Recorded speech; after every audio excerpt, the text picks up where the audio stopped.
Hi guys, so I'm here with Isaiah. So would you like to introduce yourself and tell me a little bit about your music? Sure. My name is Isaiah Dominguez. I'm an artist, a musician from Seattle, Washington, and I like to play rock and roll. So you'll be releasing your new EP, the Evergreen State, in February the 5th. Can you tell me a little bit about it?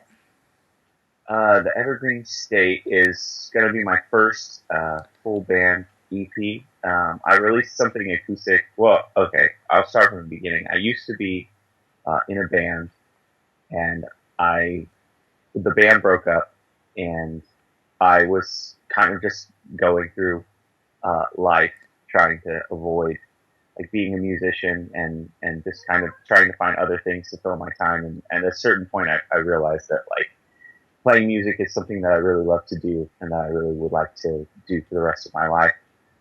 So I self-recorded and self-released an EP that was all just like acoustic songs recorded in my bedroom. And then I finally tried to build a music career as a solo artist for myself. And it ended up because my first musical influences and memories were all bands. I felt like I was missing something out of the experience of being just a solo artist. So the Evergreen State is my first reverting back to what I find most comfortable, I guess, being in a band. Do you find recording there is a huge difference between recording by yourself versus recording with a band? Well, it was really different because I actually used a producer this time and an engineer and somebody who like knows what they're doing behind the switchboard. Like I can only get myself so far. I know how to like hit the record button and hit the stop button and make sure everything is in sync. But he really knows how to shape the song so that they can bring the right kind of life to them. And then also you bring so many. You can only do so much. You're always going to have your own style. You're always going to revert to the things that you're most comfortable with. And when you bring other musicians in on your record, they're going to bring their own styles and their own instincts. And so learning to play with people who may be a little bit different from you or may have different influences and so they hear different parts it was a cool experience. It was a unique experience and I'm glad I did it and I'd love to do it again.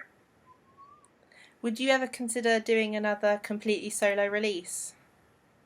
Yeah, I think I would. Actually, I kind of had something.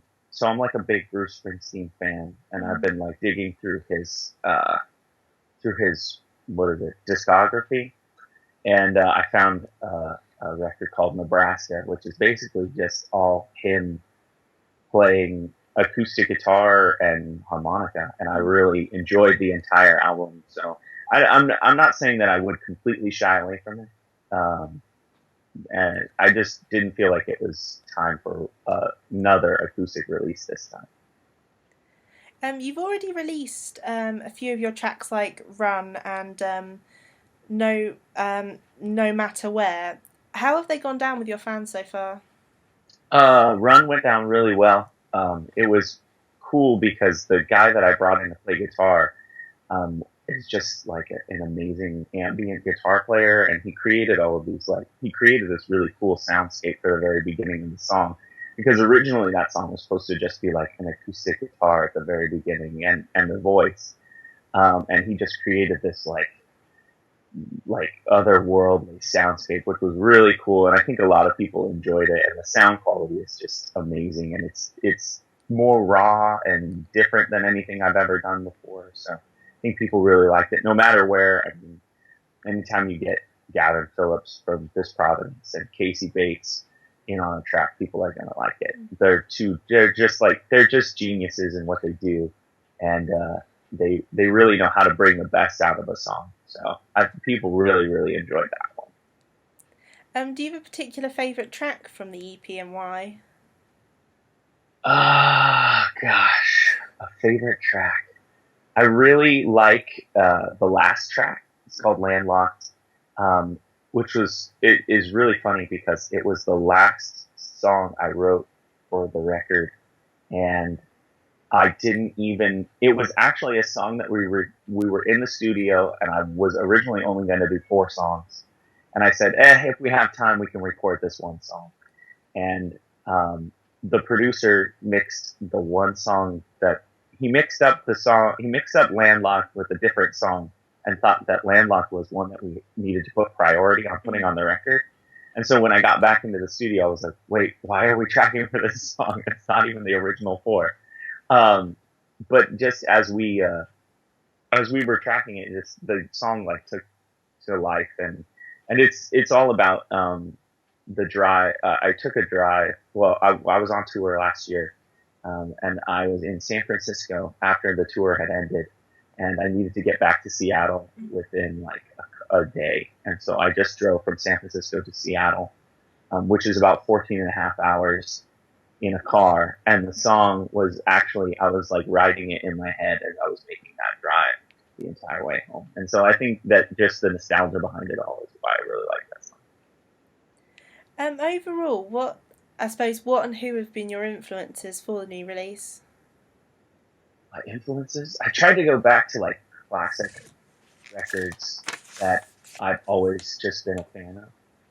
So like all of that early 2004 pop punk, like the Reliant K and the All Time Low and Taking Back Sunday, and all. I tried to lean on that while also leaning on some like classic rock influences that I've always been influenced by, like Tom Petty, Bruce Springsteen, and Bob Dylan, all those guys who just kind of paved the way for singer songwriters to bring like a full band sound.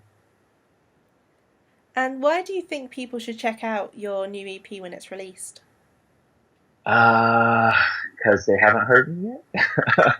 No, I think it's great. It's great music. And I think the part that I love the most about it is that it's all, and I hate using this word, but it's all real and it's all raw. There's no auto tune. They're all live takes. It's just real sounding instruments. And I feel like there's a lot of records that are coming out where people are like, depending on, synthesizer heavy production type. And there's nothing wrong with that type of music. I'm like, totally. Some of my favorite bands are synthesizer heavy, high production value bands, but, I don't know. There's always a sweet spot, I think, in the music industry for somebody who plays real music, real in air quotes. So other than your EP release, what does the rest of this year hold for you?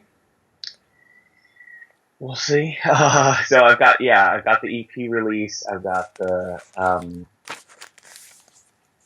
release show that I've been planning for a while. I'm playing another, and then I play shows all the time, or locally around the area. And then I'm actually starting to build a base out of because I'm going to be moving to Omaha, Nebraska. So I'm trying to figure out my life there, and then figure out how I'm going to continue pursuing music there, and then probably planning a tour and recording another release this year. So, is there anything you're most excited for this year out of your plans? I think. Well, the release is, it's not done yet. So, that's the part that I'm most excited about. Really excited to see how people respond to it, see how people enjoy the direction that my music is taking. And, then after that, just playing shows. I love playing shows. I love connecting with fans. I love, talking to other people. I love it when other people come up and say, "Hey man, I really enjoyed your music."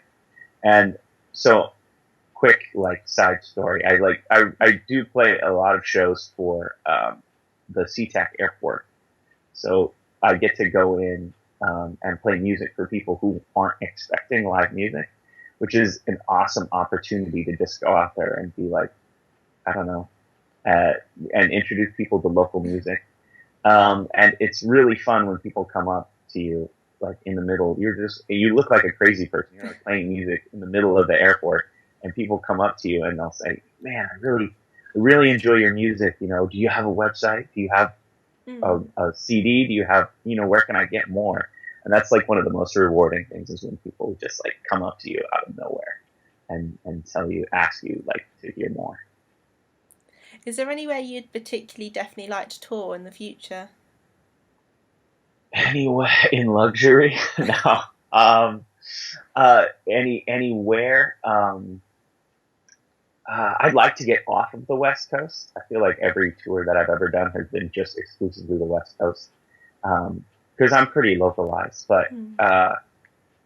to get off of the West Coast would be awesome. I'd love to tour the East Coast, go through the South, um, and then over in Europe would be awesome too. So, what do you want to achieve as a musician in your career? That's such a like difficult. It's a difficult question because there's like so much stuff that I Mm. want to achieve, but there's like so limited ability to achieve all like everything. But I think like my main goal as a musician is to create uh, a viable and long lasting career for myself in music. To be able to provide for my family, to be able to provide for people that I care about, and to be able to connect with um, people who probably are feeling the same way about certain situations as I do. Um, it's a it's a crazy life that we all lead, and not everybody has the answers. And I feel like a lot of my music is about accepting that and accepting that accepting the things that you don't know are going to happen. And I just love connecting with people on that level. People saying, I was really confused about certain aspects, but you kind of put me at ease about it. So I think that that's the most important part of my music career, and that's the part that I really want to last the longest. And finally, describe your music in 3 words. Oh no, that's it. No, 3 words: hopeful, thoughtful, and inspiring. Well, thank you so much for talking to Shout It Loud TV, and I hope you have a great rest of your day. Yeah, thank you so much. You too.